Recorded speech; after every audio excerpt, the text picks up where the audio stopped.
Liderazgo en tiempos sin precedentes, ¿no? ¿Les suena familiar? Creo que luego de la pandemia ha sido revelador encontrar que la gente menos esperada ha sido mejor líder.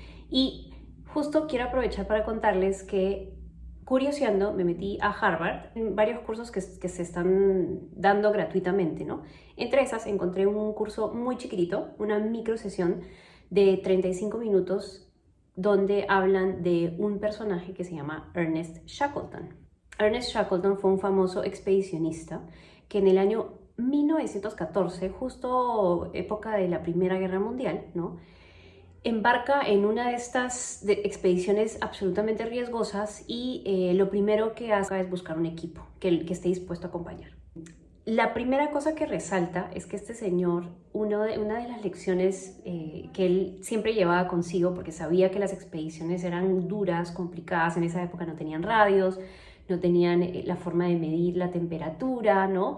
Esta expedición particular de la que vamos a hablar fue hacia Antártida, y una de las cosas más interesantes de toda la literatura que encontré es que él hace su reclutamiento en base a actitud y no tanto en base a habilidades.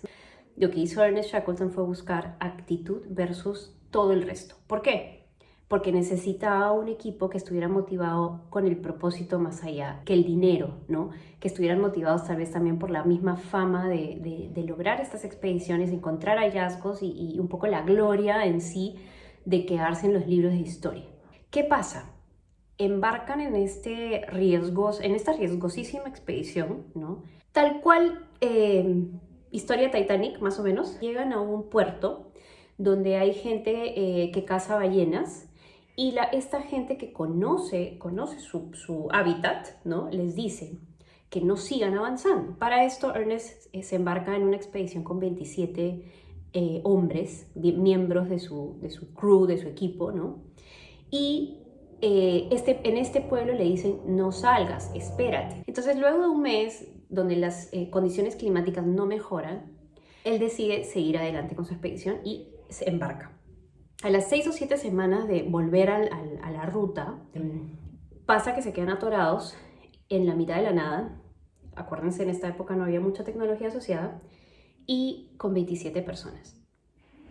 Lo primerito que hace Ernest Shackleton es darse cuenta de lo riesgoso que sería, ¿no?, perder la moral de las personas, ¿no? Entonces, estas son situaciones como de alta incertidumbre, sin precedentes, porque en realidad no había mucha literatura de expediciones, mucha gente se moría en esta época, 1900, estamos hablando de una época donde en verdad las expediciones eran importantes para los egos de los países. Lo que él hace es enfocarse en la moral del equipo.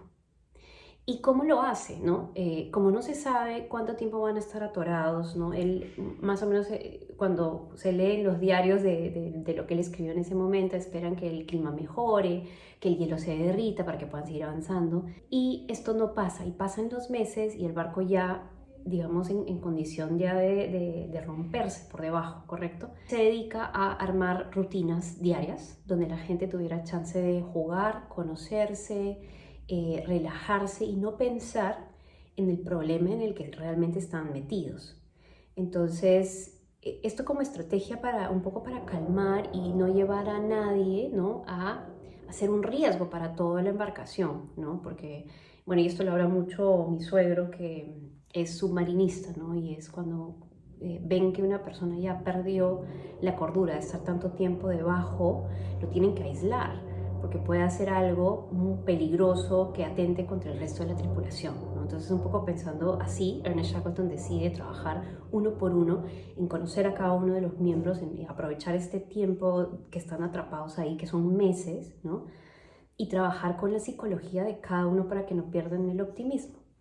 Y en esto viene la lección, primero la moral, y la segunda lección muy importante, la 2, es: se da cuenta que en el equipo tiene varios detractores. Entonces va con los detractores y poquito a poco los hace parte de la solución, ¿no? Detrás es una estrategia para que se vuelvan promotores y que no pase lo que hablábamos ahorita de los submarinistas, ¿no?, que no se vuelvan un riesgo para el resto de la tripulación, que en realidad aquí ya cambió todo el plan de ser expedicionistas y en la mente de Ernest Shackleton y el resto del equipo en realidad está sobrevivir. Entonces estos detractores se vuelven promotores y les va poniendo actividades rutinarias a cada uno. Tú te encargas del almuerzo, tú te encargas de cazar, tú te encargas de buscar el agua, ¿no? Y se van compartiendo las funciones. Eso es muy importante porque genera como que este tema de comunidad y empatía entre los miembros del equipo. Y incluso encuentran algún diario de alguno de los miembros diciendo que fueron los meses más felices de su vida, ¿no? Y como que nunca pierden este optimismo. Finalmente la historia termina bien, ¿no? Shackleton tiene que tomar decisiones muy complicadas, ¿no? Pero siempre, digamos, una de las lecciones grandes de liderazgo, que sería la tercera, es siempre piensa en cómo su decisión va a afectar al resto del equipo. Entonces siempre pone por delante a las personas, ¿no? Y ya, digamos que así, todas las decisiones que él toma, y lo dice en alguno de sus diarios, dice, yo lo haría, es lo que él dice, entonces sí puedo decirle a alguien que lo haga, ¿no? Entonces así va tomando sus decisiones, al final se salvan, se embarcan en 3 botes toda la tripulación, los 27 miembros, y llegan a una zona más segura, ¿no? Y de ahí, como ya hay un tema de escasez de alimentos y hay un tema de cansancio y agotamiento físico, agarra a los más fuertes, a los que han resistido y los que podrían resistir un tramo más, y se embarca con son 5 miembros de los que él veía que psicológicamente iban a poder resistir, y se embarcan para el último tramito de ir a buscar ayuda.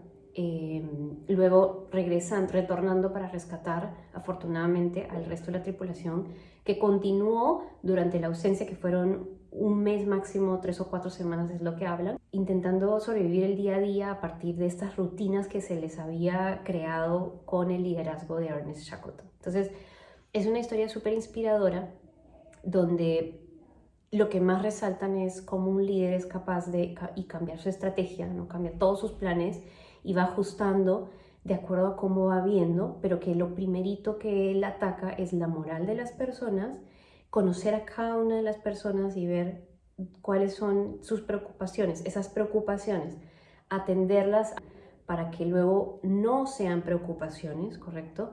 Y armar una rutina que permita que se despreocupen, ¿sí? Y sacarlos un poco del pensamiento fatalista de esto es vida o muerte. Grandes lecciones de liderazgo, ¿no? El tema del optimismo, el tema del propósito más allá, ¿no? Ese propósito obviamente es sobrevivir, ¿no?